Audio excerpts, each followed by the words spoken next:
The presence of the Lord in our lives should give us peace beyond human understanding. And yet it is sad that many people, those even who are in the Lord, do not enjoy the kind of peace that Jesus wants us to enjoy. People are tormented by many inner demons. Maraming gumugulo sa isip ng tao, bumabagabag sa kanyang kalooban. And one such cruel demon is guilt. Mga taong binabagabag ng konsyensya, laging nagigilty, at laging tinuturuan ng mga tao sa paligid niya na mag-guilty. These types of people cannot enjoy God's peace. So we should understand the relationship between guilt and Jesus. Between guilt and ourselves, and what is the work of Jesus in our lives. Father, we thank you that you love us, and you want to be present in our lives, and you want us to enjoy peace. We ask you to guide us. Forgive us our sins. Give us a simple message that will cut through our heart and will make us understand our standing before you and before your Son, Jesus. Teach us how to deal with guilt and how to enjoy the love of your Son, Jesus. Father, be our speaker. We ask you that you speak to us, God, in simple terms, but in ways that will make us change from glory to glory. We want to hear your voice. So you speak before your people, O God. Use your servant only as your instrument. Father, we ask you, heal our diseases, strengthen our hearts, comfort our emotions, and now feed our spirit. In the name of your Son, Jesus, we pray with thanksgiving.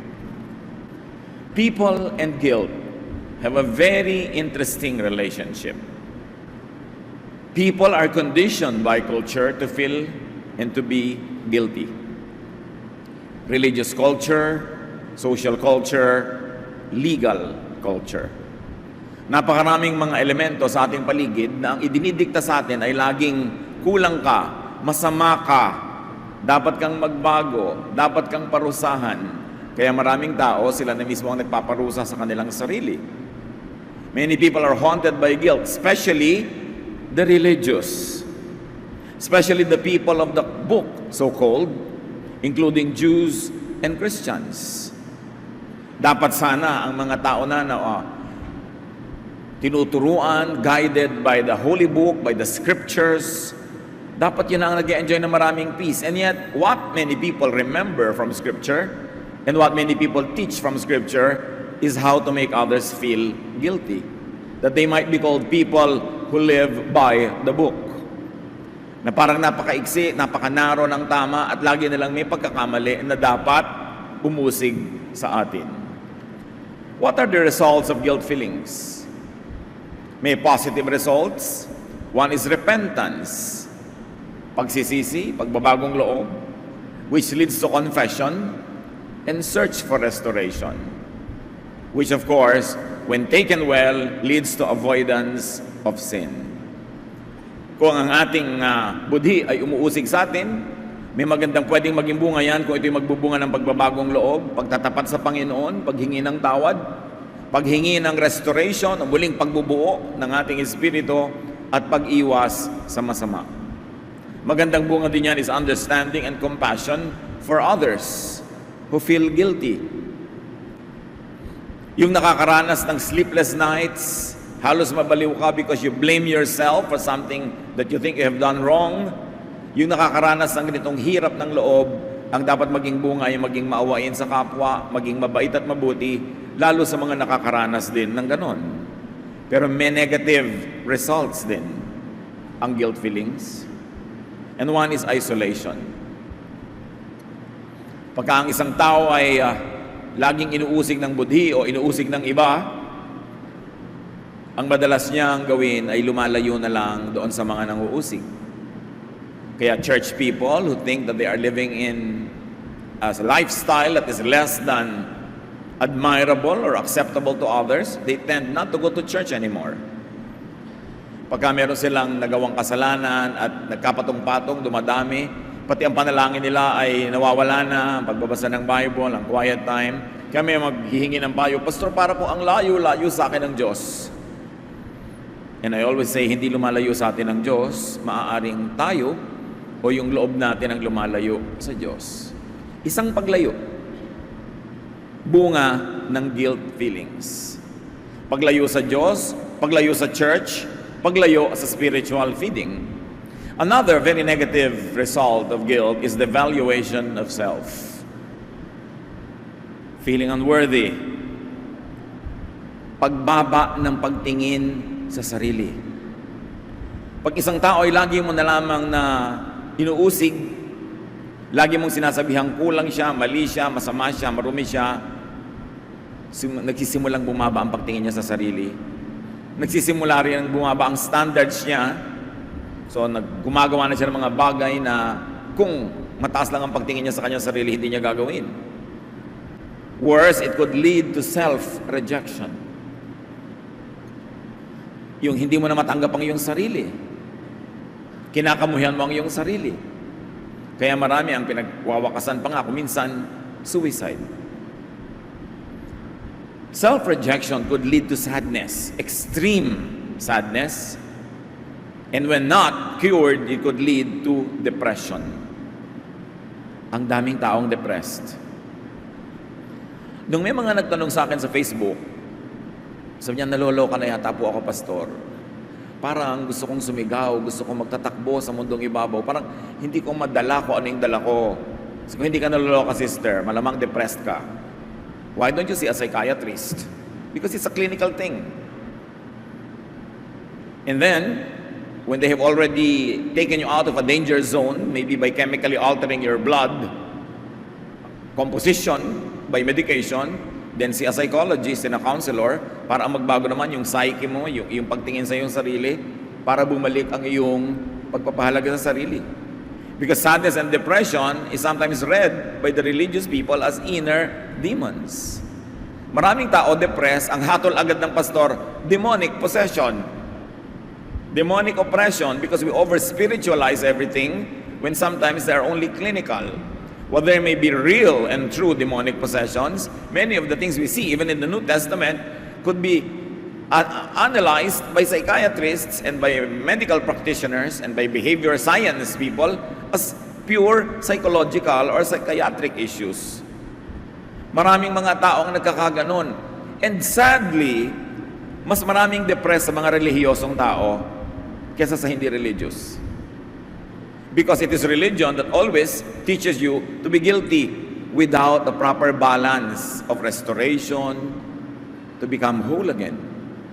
Because of the culture of guilt, numberless people in Israel then and among the religious today are depressed. Si Samuel, nung panahon niya ay mayroong hari, si Saul, who suffered severe depression. 1 Samuel 16:14-23. The Spirit of the Lord had left Saul, and an evil spirit from the Lord was terrifying him. It is an evil spirit from God that's frightening you, Saul's official told him. Your Majesty, let us go and look for someone who is good at playing the harp. He can play for you whenever the evil spirit from God bothers you, and you will feel better. So they got David to play for Saul. Whenever the evil spirit from God bothered Saul, David would play his harp. Saul would relax and feel better, and the evil spirit would go away. Siyempre naman, yung mga ancient people did not have a fully developed understanding of psychiatry, of psychology, of mental health. So they called all of this kind of emotional and mental illnesses as demonic presence. Symbolically, they can be called demonic presence. But actually, they are depression episodes.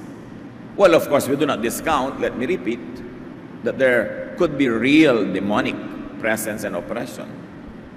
But depression and therapy over-spiritualized becomes a theological problem. Kaya sabi, na-cast out na po namin yung demon sa tatay ko, ba't ganun pa rin siya? Na-cast out na namin yung demon sa bahay namin, sa tasa, na-cast out na namin yung demon sa pitchel, bakit ganun pa rin ang buhay namin? Nag-aaway pa rin tatay at nanay ko. Kasi ino-over-spiritualize what is otherwise a psychological or a spiritual issue. In Jesus' time, very interestingly, brothers and sisters, people were burdened with so much religious regulations, so much control and domination, and therefore so much guilt. Kaya iniisip ng iba, nung panahon ni Jesus, ang daming possessed. Pero kasi naman may 10 commandments ka na, may 613 other commandments pa called misvots.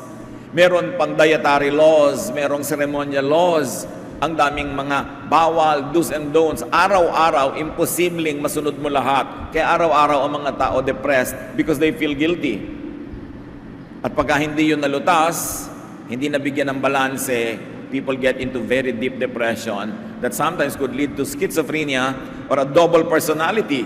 Pag may schizophrenia ka, pwede ka magsalita ng iba-iba boses. Kaya napagkakamalan ng iba, ay, may masamang espiritong nakatira sa katawan niya. Kaya may masamang espiritu, umalis ka sa kanyang katawan, schizophrenia pala. Kailangan ng tamang counseling, clinical treatment. Hirap na hirap ang tao nun. Dahil sa dami ng mga batas na ibinibigay ng relihiyon. At nung ang Kristyanismo ay dinala sa mga Gentiles, the non-Jewish people who did not have the Jewish laws, gusto ng mga conservative Jews who have become Christians, yung convert nila na hindi naman Jew, na magiging Christian, maging Jew muna, tapos maging Christian. In other words, pasunurin din sa lahat ng mga regulasyon, sa lahat ng mga batas. Pinagtalunan niya ng mga leaders. At sabi ni Gamaliel sa Acts 15:10, isa sa mga pinakamatatalino sa kanila, "Why are you trying to make God angry by placing a heavy burden on these followers? This burden was too heavy for us or our ancestors." Bakit niyo ginagalit ang Diyos?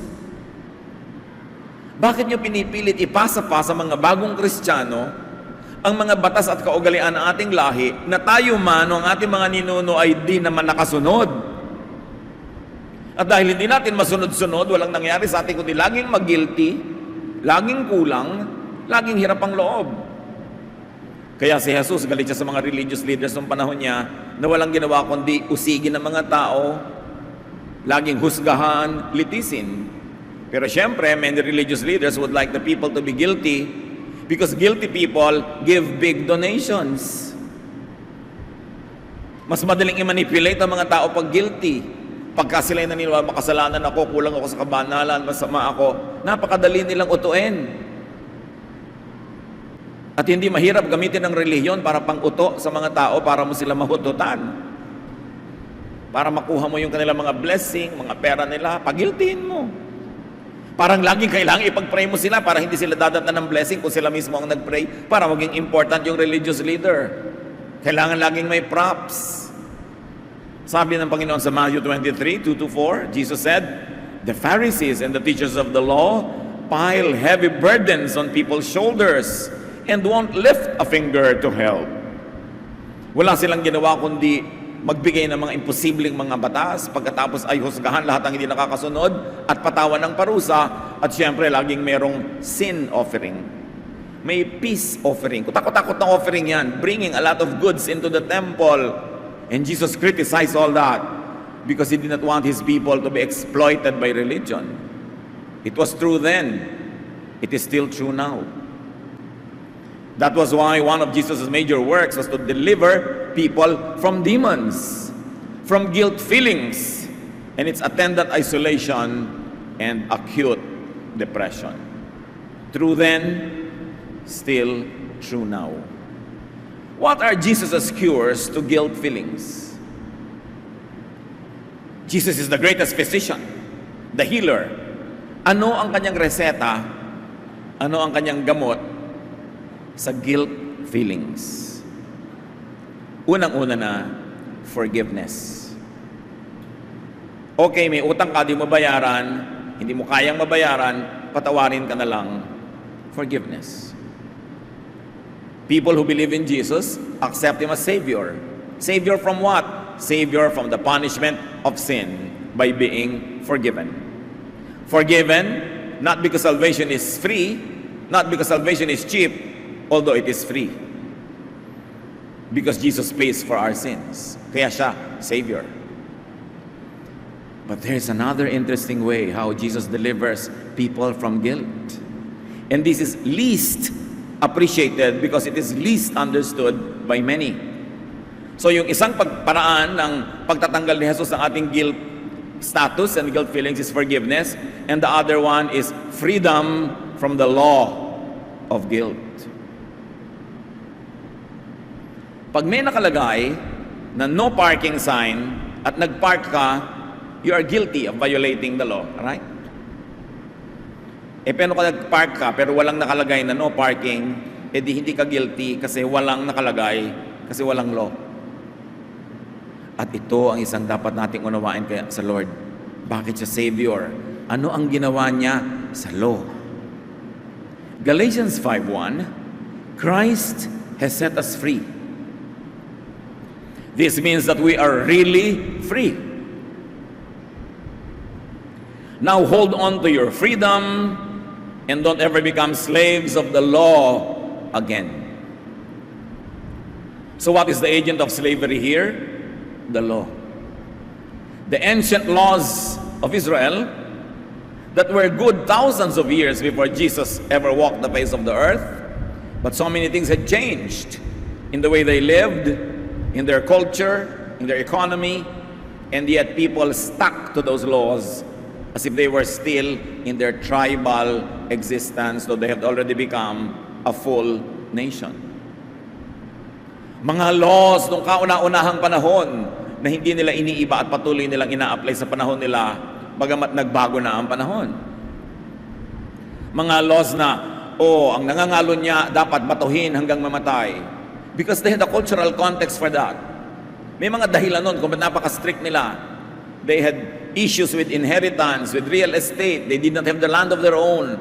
So clear dapat kung sino ang anak nino. Very clear dapat kasi wala pa silang boundaries, wala silang country noon. Pero nung naging country na sila, dapat pa rin ganun ang strict implementation ng mga laws. Nung sila ay mga bihag sa Babylon, ang daming ibang lahi na bihag doon, sa takot ng kanilang mga priests, na sila ay makihalubilo sa ibang lahi at makisamba sa mga Diyos na mga yon, ang daming ipinagbawal sa kanila, kasama na ang bawal kumain ito, bawal kumain nun, bawal kumain ito, kasi unang-una na lahat ng mga pagtitipon ng mga ibang relihiyon ay piyesta, maraming iba't ibang pagkain. So kung hindi mo mapagbawalan ng mga taong huwag kumain ng piyesta, pagbawalan mo kumain ng kung ano-ano, ganoon na rin ang ending, hindi sila makakapunta. Sobrang nilang inimplement ang law of the Sabbath to make them separate and distinct from all the other nations of the world so that they would not lose their identity. And that's especially when they were in captivity in Babylon. That's when all of these laws were very fully developed in its implementation. Pero nung bumalik na sila sa sariling bayan, meron na silang boundary, meron na silang hari, meron na silang sariling watawat, sariling identity, ganun pa rin ba dapat yon? Mapapansin natin, no, ang Panginoon ay nagturo sa balat ng lupa, marami sa mga matatandang kaugalian at batas ng Israel, ang actually ay pinalaya niya ang mga tao sa pagkakatali. At ano ang kanyang paraan? Pinawalan niya ang mga tao mula doon sa mga laws na yon. Kaya sabi niya, ulitin ko sa John 5:45, don't think that I will be the one to accuse you to the Father. You have put your hope in Moses, meaning in the law, yet he is the very one who will accuse you. Dahil wala kayong ginawa kundi pag-usapan ng law, usapan nyo law ang laman ng utak nyo, bawal ito, bawal ito, bawal ito, pag ginawa nyo, guilty kayo. John 13:34, anong ginawa ng Panginoong Jesus? But I am giving you a new command. You must love each other just as I have loved you. Kasi ang daming commands. At para maipatupad ang command na yon, kailangan may batuhin ka hanggang mamatay, kailangan meron kang itapon, kailangan may itiwalag, kailangan meron kang itakwil. Pero sabi ni Lord, lahat ng mga batas na yan ang uusig. Ang ibinibigay ko sa inyo isang bagong utos. Mag-ibigan kayo. Nung tinanong siya ng mga magagaling na mga scholars, sa palagay mo ba, teacher, sabi sa kanya, ano ang pinaka-importante sa lahat ng ating mga kautosan? Sa dami. They were hoping magkakaroon siya ng maling sagot. Sabi niya, isa lang ang mahalagang kautosan. Love God. At may kakambal yun, love your fellow man as you love yourself. Sabi niya, this is what all the law and all the prophets are all about. It's about love. That means if you are not interpreting it now in a loving way, If the implementation is not loving, but in fact cruel and unkind, you are getting it all wrong. And you must be free from that kind of slavery. Just one new command to replace all unloving laws. Now, before we live licentiously na parang lawless na pala, pwede na kahit ano, no. Ang napawalang bisa lang ng law of love ni Jesus, ang new commandment, lahat ng laws and commandments before Him and after Him that are not loving, that are inconsistent with His doctrine of love, whose implementation is unloving. So yung mga kautosan nung araw na hindi naman unloving ang implementation, tuloy. Marami kasing kautusan bago ang Panginoon ay nag-minister in the flesh. Sobra talaga unloving. Nagtatrabaho ka, nangangaho yung isang bata during Sabat, binato hanggang mamatay, yun ang parusa. Mayroong mga bata na nangantsaw sa isang propeta, kinain sila, nilapa sila ng mga bears. Napakaraming mga, para hindi bagay sa Sunday school, ng mga lessons, pagka binasa mo, lalo Old Testament. Mga ulo na biglang pinapakuan hanggang mabaon sa lupa, di ba? Mga nanay na kinakain yung anak nila. Sari-sari. Isang leader na sinabi niya sa Panginoon, Lord, kung sino man ang unang sumalubong sa akin pag-uwi ko, susunugin ko, iaalay ko sa iyo, yung sumalubong anak. So ginawa rin niya. Ang daming ganon na napaka-unkind dahil gusto nila maging legalistic by the law, by the book. Sabi ni Lord, inuusig lang kayo niyan. So I'm giving you a new law. Be loving. Love people. Effectively, all the laws before Jesus that are not loving are voided by His law of love. So far, so good. But after Jesus went to heaven, in the last 2,000 years, the church has also developed other laws that actually put the people back to Old Testament mode. Marami na namang sinunog. Kaya pag pinag-aaralan ninyo ang history ng church, ng Christian church, ang dami mga gera, milyon-milyong mga tao, minamasaker sa ngalan ng Diyos. Nagigera, mga kalupitan, pag-aagaw ng lupa, agaw-agaw ng mga bayan-bayan sa ngalan ng Diyos. Kaya ang dapat natin gawin, hindi lang isuko sa law of Jesus ang lahat ng Old Testament laws na hindi consistent with love, pati rin lahat ng laws ng church na naimbento in the last 2,000 years na hindi consistent with Jesus' love. Because at the name of Jesus, every knee will bow, every tongue confess that Jesus is Lord. Because the Father gave Him a name above every name. Because He is most preeminent. He is the Son of God. He is our Savior. His teaching must be above all teachings of all prophets before Him and all disciples after Him. Yung mga teaching ng prophets and disciples that do not contradict the Jesus law of love can be upheld if relevant, useful, and loving.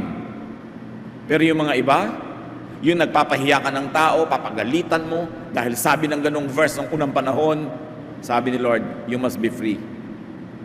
John 8:36, if the Son gives you freedom, you are free indeed.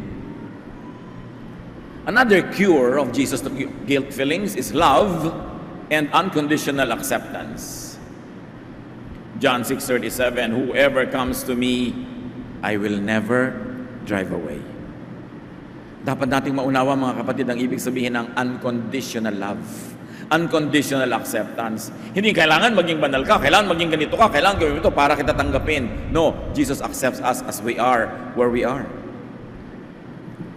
Many people are troubled and conflicted because they are taught to struggle with and feel guilty for their human nature.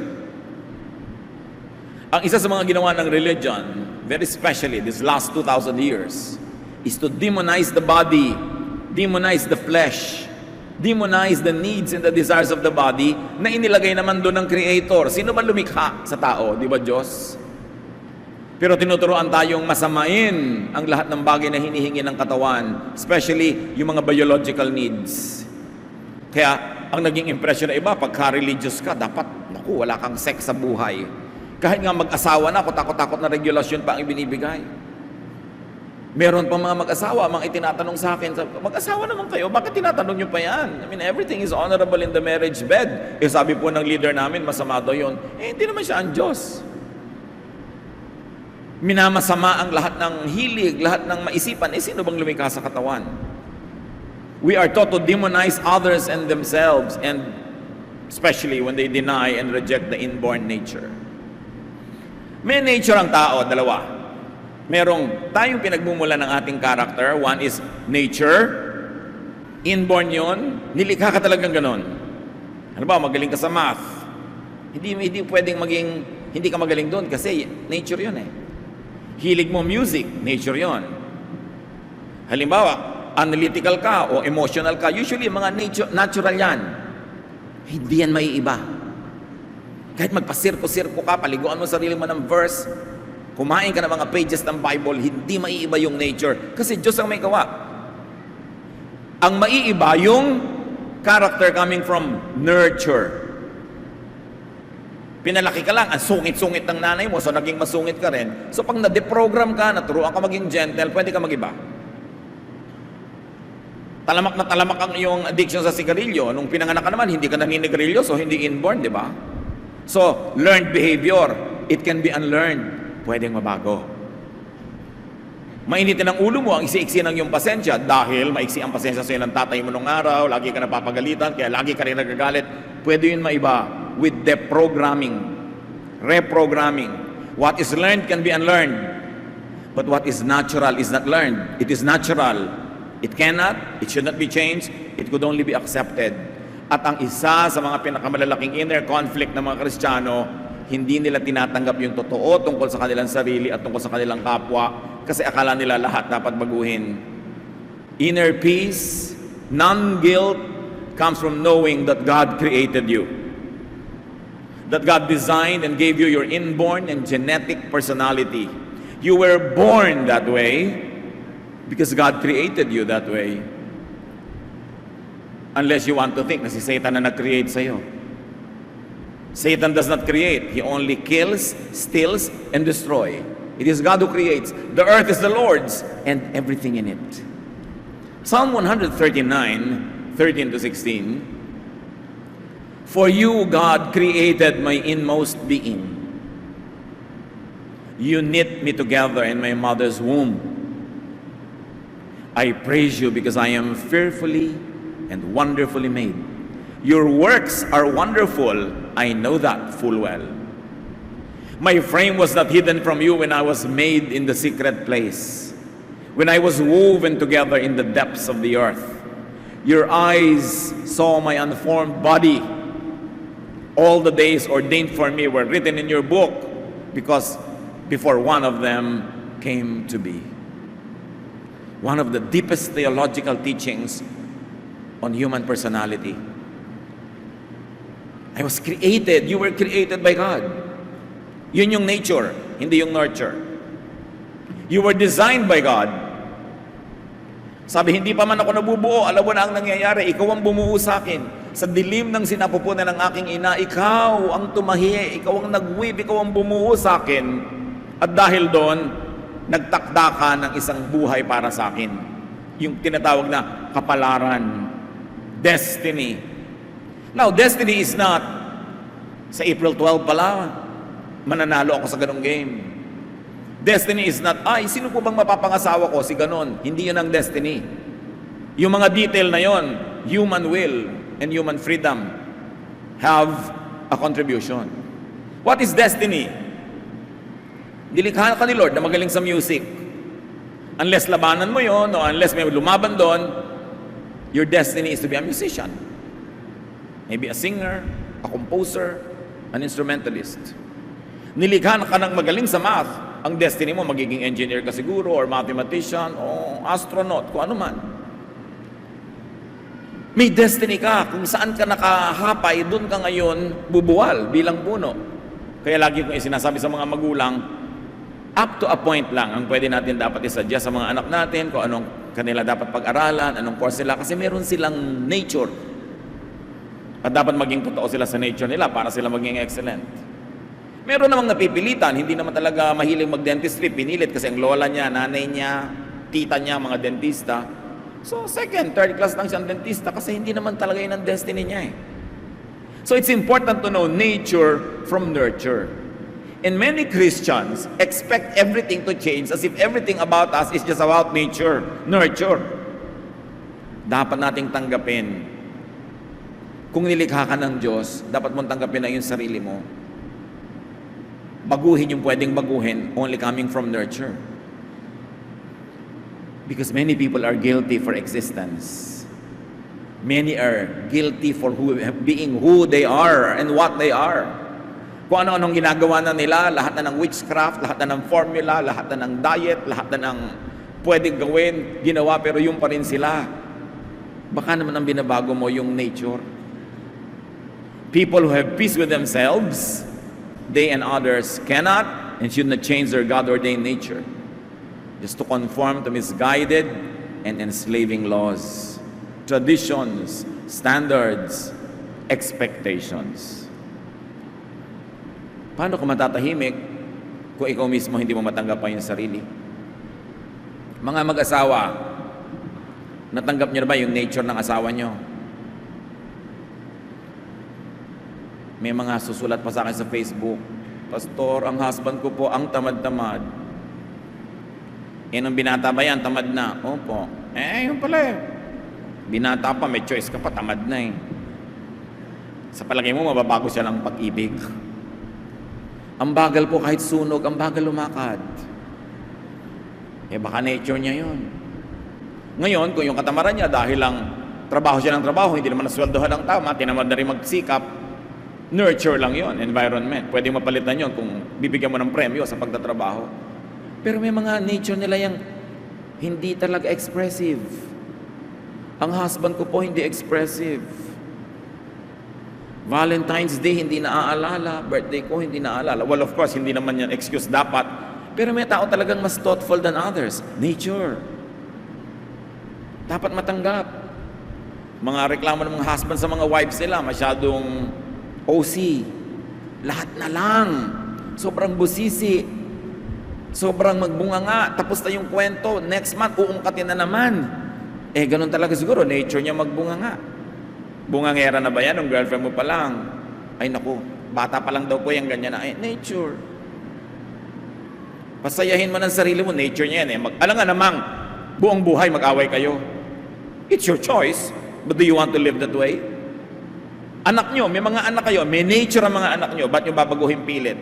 Yung nurture, yung pagpapalaki, yung influence, pwede nyong magkaroon kayo ng input doon. Pero yung likas niya, nilikas siya ng Diyos na ganon, yung iba nagtatakwil pa ng anak dahil hindi nila gusto yung nature ng anak nila. Nasisira ang pamilya because of a wrong understanding of nature and nurture.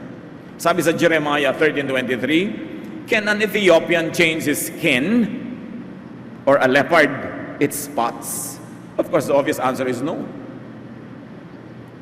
Napapalitan ba ng Ethiopian, ng African, yung kanyang black skin? Sabi niya ba, papaya soap po, Pastor.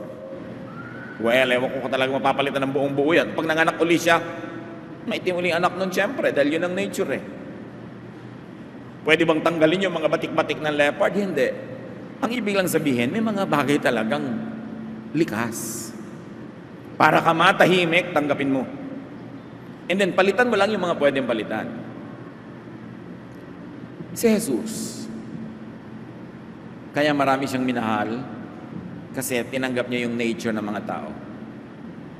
Si Pedro, lagi nagkakamali, laging mapusok, nirestore pa rin niya. Yung mga disciples niya, lagi nag-aaway. Siya, nag-aaway na naman kayo. Inaintindihan niya yung nature ng mga tao. And you know what, brother and sister? God remembers that we are dust. Hindi nalilimot ng Diyos na tayo gawa sa lupa. Sino bang gumawa sa atin? Di ba siya? So alam niya, He does not expect perfection.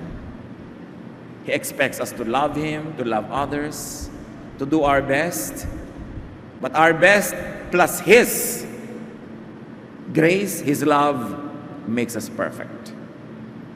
Not ours alone, not our achievement. So don't expect perfection from others also.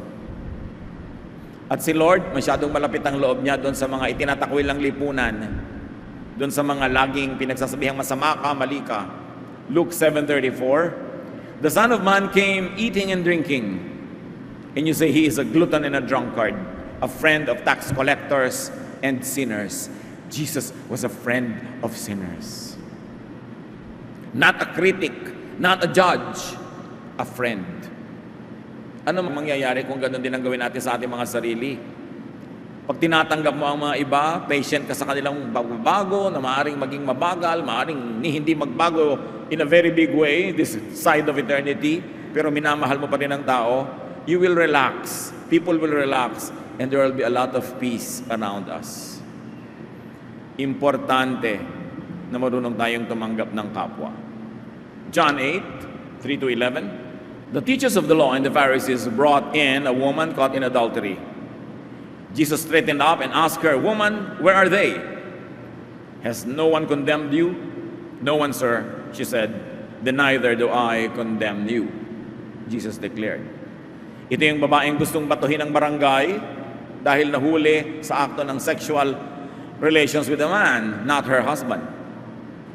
According to the law of Moses, dapat siyang batuhin hanggang mamatay. Pinabato ba ni Lord? Hindi. Itong sinasabi natin, because the implementation of that law is unloving and unkind. Hindi naman natin gina-justify yung prostitution, but especially in first century Palestine, when people were in abject poverty, 99% of the people were poor, and among the poor, marginalized pang women, especially if they were widows, or sila ay orphans. These women had nothing to sell except their body to survive. And the Lord did not judge this woman, but said, "I don't judge you. Live your life of sin. Get a life." What are the results of Jesus' cure? Relief, rest, comfort, pahinga, ginhawa. Sayang ang religion kung hindi ka naman rested, relieved, and comfortable. Stressed ka pa nga sa takot mo laging mabisto ni brother, ni sister, ni elder, ni ganon. Sayang naman. Kasi ang binibigay ng Panginoon, kapahingahan. Matthew 11:28-30. "Come to me, all of you are weary and burdened." Burdened and weary with what? With religious regulations. With judgment. "Come to me, all of you who are weary and burdened, and I will give you rest. I will not judge you. Take my yoke upon you and learn from me." Not from these religious leaders who always condemn you. "For I am gentle and humble in heart, and you will find rest for your souls. For my yoke is easy, and my burden is light." Dapat nung nakilala mo ang Panginoon at nag-involve ka sa church, nag-Bible study ka, gumaan ang pakiramdam mo, hindi bumigat. Tumahimik ang buhay mo, hindi gumulo. Hindi lagi kang subjected sa criticism, lagi kang pinapansin, lagi kang sinusukat.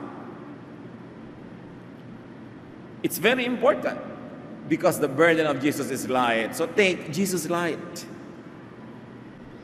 Kasi light ang burden niya. The yoke is easy.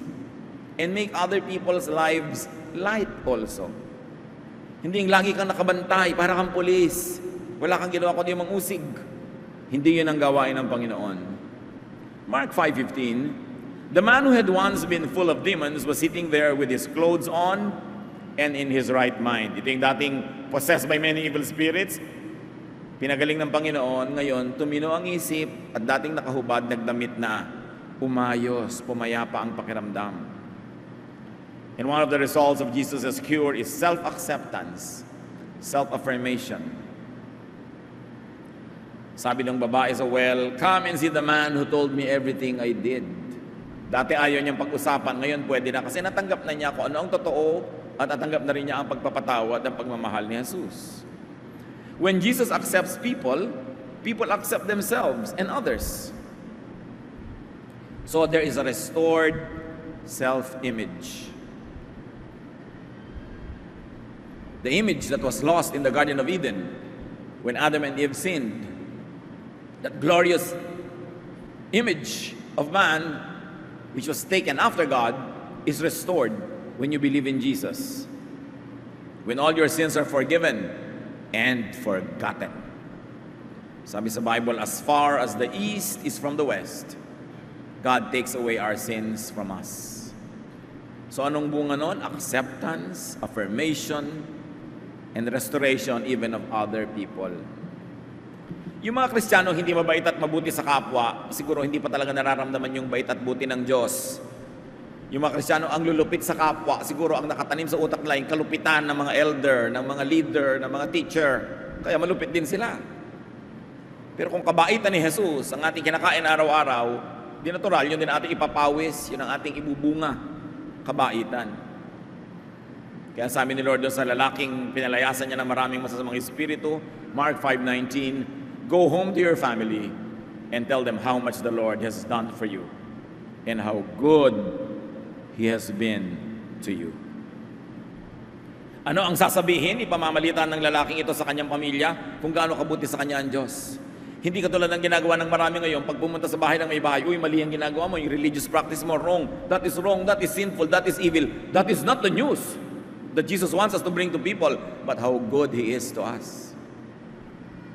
Marami mga Kristiyano cannot bring people to God dahil nakaka-allergic sila. Wala nang ginawa kundi mangusig. Wala nang ginawa kundi manghingi ng mga donation. Wala nang ginawa kundi maghanap ng mali ng kapwa. So bakit ka pupunta? Hindi ka at peace. Kaya pag pupunta ka na sa fellowship, dala nyo ba ang inyong mga maskara? Bakit? Siyempre, kailangan fake tayo dyan kasi fellowship Hindi ka maging totoo. Dapat sa tunay na Christian fellowship, pwede ka maging totoo and you will not be judged. You will be loved. And also you will not judge and you will love, then everybody has rest. Sabi ni Lord, I will give you rest. And I'll give you belongingness to God and with your fellow believers. Belongingness is a very important need of man. At yan ang ibinibigay ng Diyos. Galatians 3:28-29. Faith in Christ Jesus is what makes you, each of you, equal with each other. You belong to Christ. And of course, the love of Jesus gives us peace. John 14:27, peace I leave with you. My peace I give to you. I do not give as the world gives. Do not let your hearts be troubled and do not be afraid. So yung peace ni Lord, hindi kamukha ng peace ng ibinibigay ng iba. It is a peace that is undeserved. Binibigay lang niya sa atin. Hindi bigay bawi, di tulad ng iba. At walang patakaran. Di tulad ng iba, may patakaran bago magbigay. So sabi niya, this is my kind of peace, joy, happiness, cheerfulness. Ang sarap-sarap maging Kristiyano kung si Kristo talaga ang pagtutuunan natin ng pansin.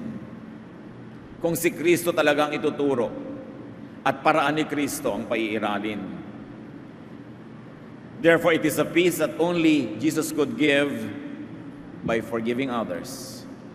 And importantly, by voiding the law that condemns. Tandaan natin ang dalawang paraan para maligtas.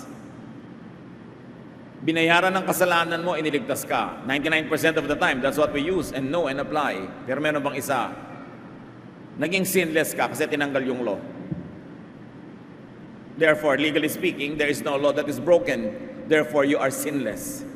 And pareho yun ina-apply dapat. There is no offense. There is no offender. That is what you call Christian freedom.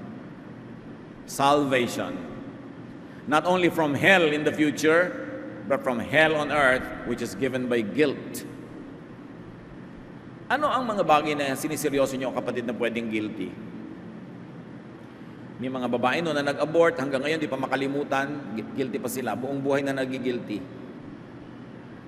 May mga nagdadrive ng kotse, nasagasaan yung isang tao, namatay, napatay mo, guilty ka ba? Magigilty ka ba forever?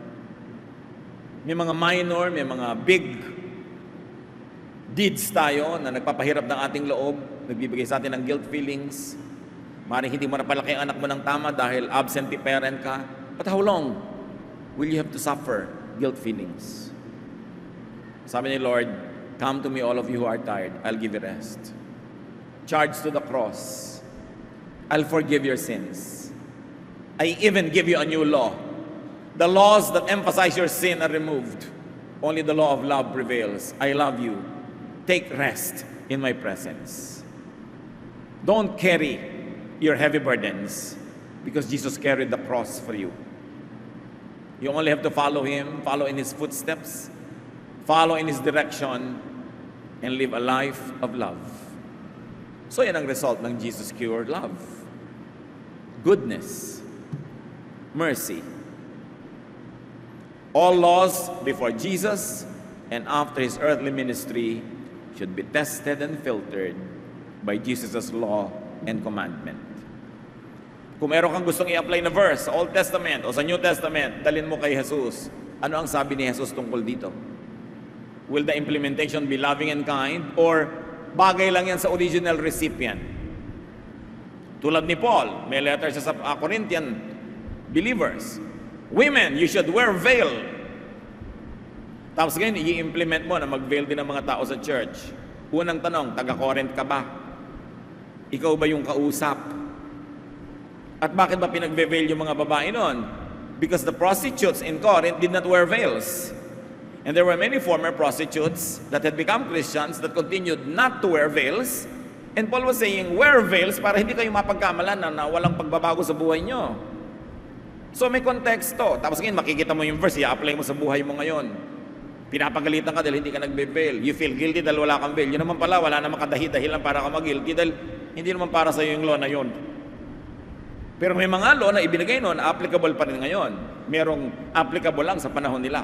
Dapat pinag-aaralan para hindi pahirapin ang buhay sa pagsunod sa mga batas na pasuna.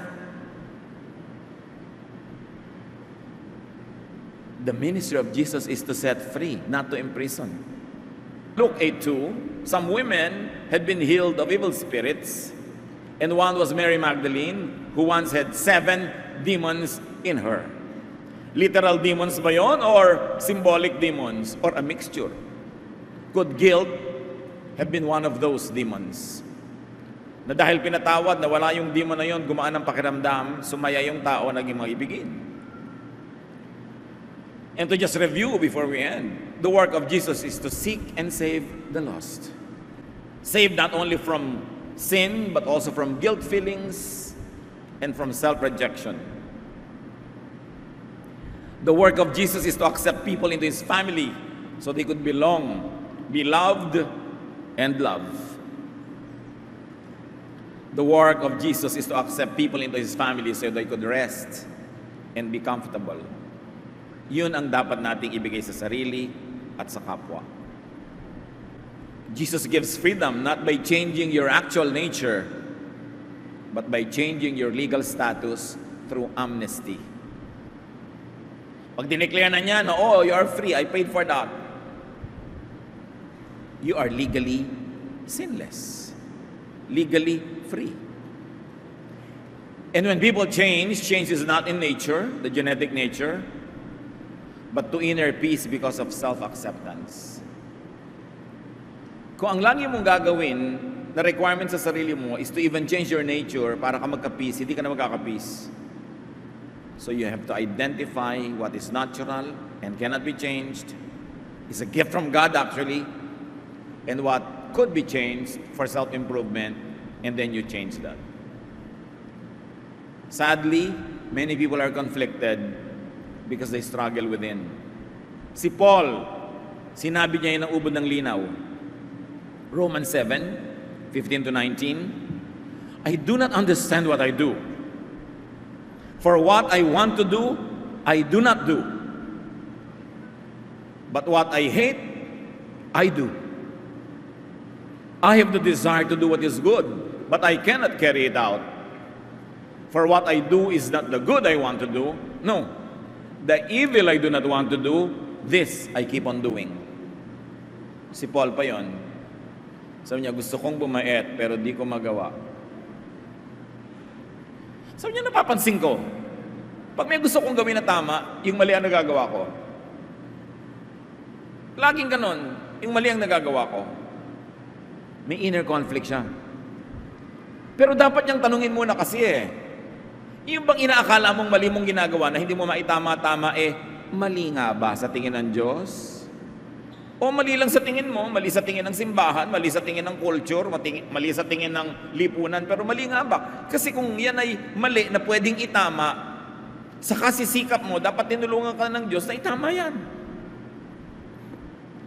But Jesus voided all the laws that condemned and gave one new law, the law of grace. Many people are conflicted because they demonize others and themselves. Especially when they reject the inborn nature. Baka naman inborn nature ni Paul yung pinipilit niyang baguhin because he was conditioned by culture and religion to think it to be wrong. Kaya tanong niya sa Romans 7:24, what a wretched man I am. Who will rescue me from this body of death? Tulad din ang tanong ng marami sa akin sa personal at sa Facebook. Pastor, bakit 7 taon na po akong born again, hindi pa rin nagbabago yung ganito ko? Bakit? Na-memorya ko na po ang buong New Testament, ganito pa rin ako. Nagsiserve naman ako sa Lord, bakit po ganito pa rin ako? Yan ang tanong ni Paul. At ang tanong niya, sino magliligtas sa akin sa ganito? Jesus is the answer. What you cannot change because of your human limitation, Jesus changes with His love.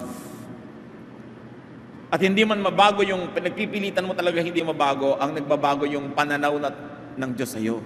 Yung pagtingin niya sa'yo. Yung pagmamahal niya sa'yo ang nagpapaganda sa'yo kahit meron kang hindi kagandahan. Yung pag-ibig niya ang nagpapalinis sa'yo kahit paminsan-minsan ay hindi mo makayang maging malinis na totoo.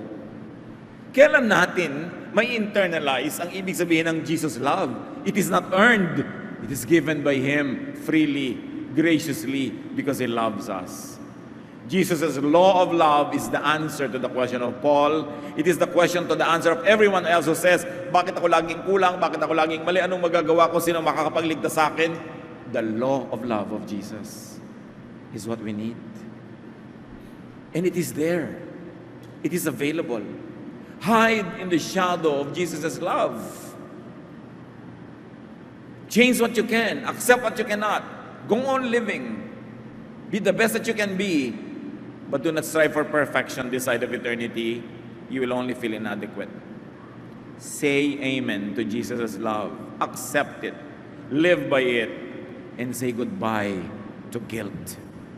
Panginoon naming Diyos, dagdagan mo pa ang pangunawa namin para lalo naming maintindihan ang kahulugan nito sa aming buhay, na pwede kaming kumilos para kami mag-improve, pero lahat ng hindi namin kayang gawin are charged to the cross of Jesus.